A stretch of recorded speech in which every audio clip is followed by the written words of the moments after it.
Good morning, everyone. My name is Rod Brown. Thank you for joining this morning's call. Today we're talking about influence. Want to tell you about our sponsor, and that's ShareNote.com. And ShareNote is the premier electronic health record system for the behavioral health care industry. Today we're talking about influence. I'm really excited about today because influence is what leadership is at the end of the day. And if you don't have influence, then you cannot be a leader. So it's very important that you have influence and you understand what influence is. So the first thing I want to do is I'm big on words and what the definition of words are. So I want to read the definition of influence just to make sure we're all on the same page. And influence is the capacity to have an effect on the character, development, or behavior of someone or something or the effect itself. And some synonyms for influence are effect and impact. So we want to be able to have influence in order for us to be a leader. Now, the influence that we have has to be influence without leverage. And the leverage could be in the form of a stick or it could be in the form of a carrot. We can have influence if we beat somebody over the head with a stick, telling them, if you don't do this, then I'm going to beat you over the head with a stick, or I'm going to employ this negative thing upon you if you don't do what I need for you to do to get people to follow us.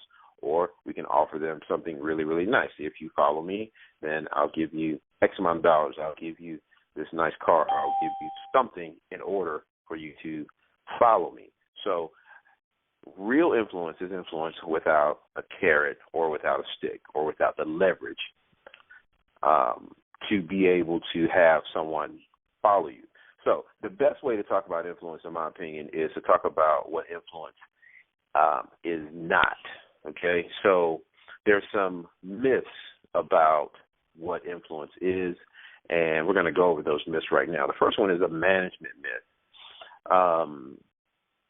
I don't know if you've ever worked for a company, but automatically, if you go into a new company or into a new organization, those individuals that are in management tend to automatically have a perceived ability to lead, but that's not always the case.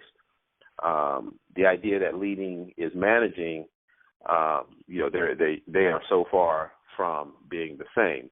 We lead people and we manage processes.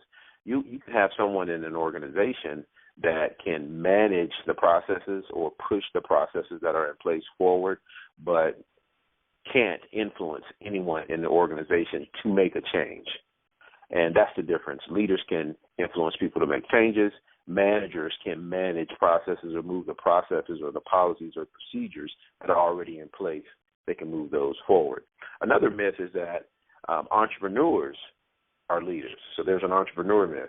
And entrepreneurs are skilled at seeing opportunities and going after them, but not necessarily automatically being someone of influence.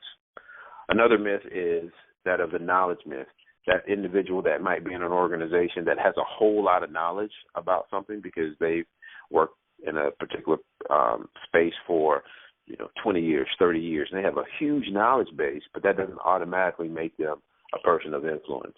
So don't just assume because someone has knowledge, or if you have knowledge, that you're going to be a great leader. There's some things that we have to work on in order to become that. A pioneer. Pioneers are people that go out front and, they brave new territory, and they typically get somewhere first. Now, if they're pioneers that have people that are following them, then they are, in fact, the leaders, or they are, in fact, influencers. But, you can actually have pioneers that go out front, but, they turn around and look, and there's nobody really following them. That means they don't have a great deal of influence. Another myth, or the last one that I want to talk about, is the position myth. And that's, again, if you go into an organization and someone has a title or a position, and then those folks sometimes tend to think that because I have this title, I'm the vice president or senior vice president, then someone will automatically follow me.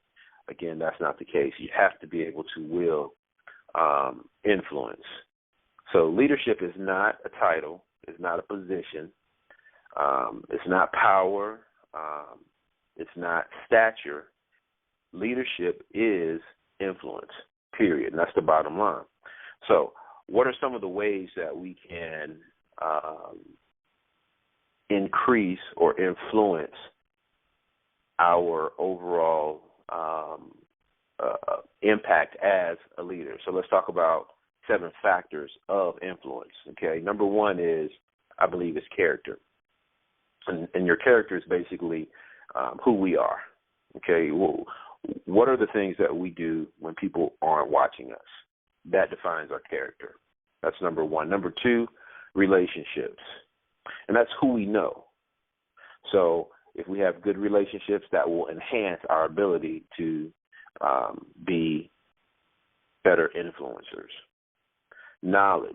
We have to have knowledge, but again, knowledge is not the key. People tend to want to follow people that know a lot about the space that they're in, be it, again, Boy Scouts, Girl Scouts, at church, at the organization that you're in, on a basketball team. The person with the most knowledge tend to garner attention because they know a whole lot about the space that they're in. Intuition, and that's what you feel. You trusting your gut will improve your ability to influence people. That's because most oftentimes our gut, some people call it their gut, some people call it the Holy Spirit, some people call it, again, your intuition. But if your gut will lead you the right way most of the time, so we should follow our gut. Experience. People tend to gravitate to individuals that have a great deal of experience in the space, because an experience is a way to minimize the learning curve. Because if I follow someone with a great deal of experience, they've been there, they've done that, they've dealt with the bumps in the road, so I can reduce my learning curve if I follow someone with a great deal of experience. Past success, and that's what we've done in the past. People tend to gravitate to those that have had success in the past, or again, they have a great deal of experience in the past and they've done things that I haven't done. Okay, so those people tend to have individuals gravitate towards them. And then lastly is ability, and that's what we can do. People will gravitate towards you if you have a great deal of ability, because they will see something in you that oftentimes they don't have in themselves, and they want to figure out how to get that. So those that have a great deal of ability will influence. So again, those 7 factors of influence: 1, character; 2, relationships; 3, knowledge; 4, intuition; 5, experience; 6, past success; and then 7, ability. And you can't have one of those things independent of the others. I believe all 7 of those things will help build or help create more influence for you. One of the best places to look for someone to emulate that has a great deal of influence that doesn't have leverage is in some type of volunteer organization. Okay, because in a volunteer organization, oftentimes the followers are volunteers, which means there isn't a stick to beat them over the head, because if you beat a volunteer over the head, they can just leave the organization really, really quickly, and they really have no motive, nor is there any type of carrot. So if there's a leader that you look to emulate or look to be your mentor, up close or from afar, look at really, really strong organizations that are not-for-profit organizations, and that organization that's really, really strong is being run by someone that has the ability to influence others without a carrot or without a stick, without that leverage that we're talking about. Influence in itself isn't enough. We can influence our friends and we can influence our family pretty easily. So that's low-level influence, okay? What you want is you want to be able to employ the things that we just talked about and influence someone on your level.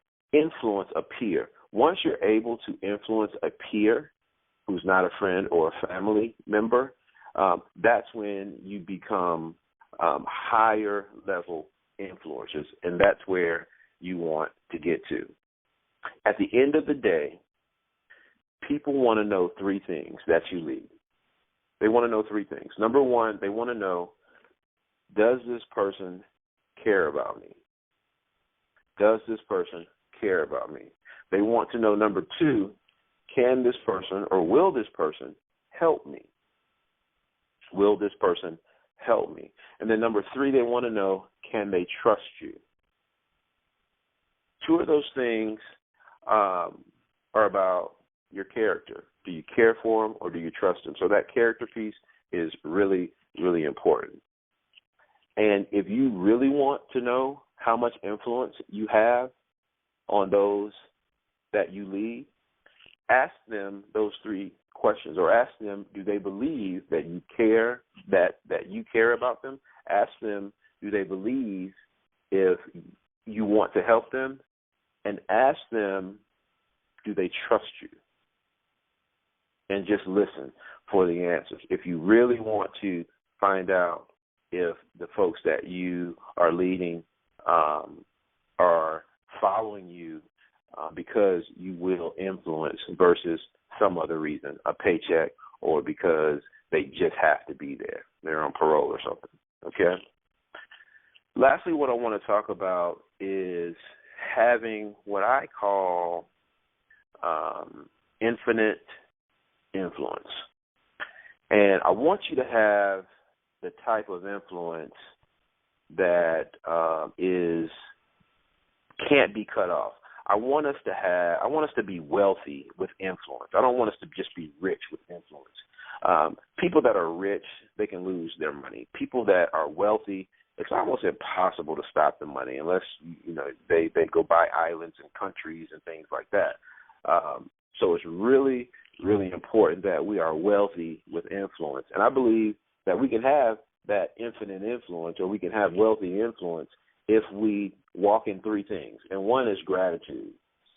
And one of the easiest ways to stay in gratitude is to stay in a place of awe of your followers. When we're in a state of awe, we're in a state of respect, then we're naturally grateful. We're in a place of gratitude. And one of the ways to do that is not to take those that you lead for granted. So stay in a place of awe of their ability, their dedication, their hard work to the cause. So try to remain in that place of gratitude. The next place you want to stay in is humility. And being humble means you're removing your ego. That's what we talked about, the ego. So if you missed that, go do a replay or send us a message on Twitter using the hashtag #LeaderLose, and we'll get that to you.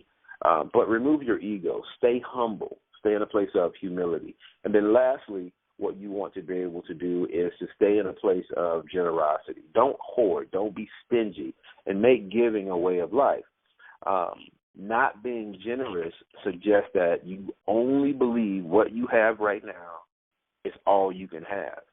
So when it comes to your followers, that's the first place you want to give. Again, we talked about, as a leader, you have to be the biggest giver in the organization. And again, when we talk about organizations on this call, we're not talking about just a business. We're not talking about just a company that you might work for. We're talking about any institution where you're considered a leader. That's your family. That's a team that you coach. That's any institution where you're considered a leader. So if we walk in these three things, in addition to practice the other things that we talked about as it relates to influence, then we can have infinite influence.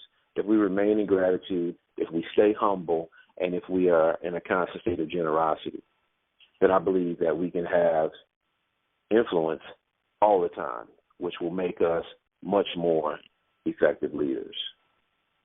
If you have questions, if you have comments, if you have suggestions, please use Twitter. You can tweet me at Roderick L. Brown, RODERICK BROWN. Please use the hashtag lead or lose.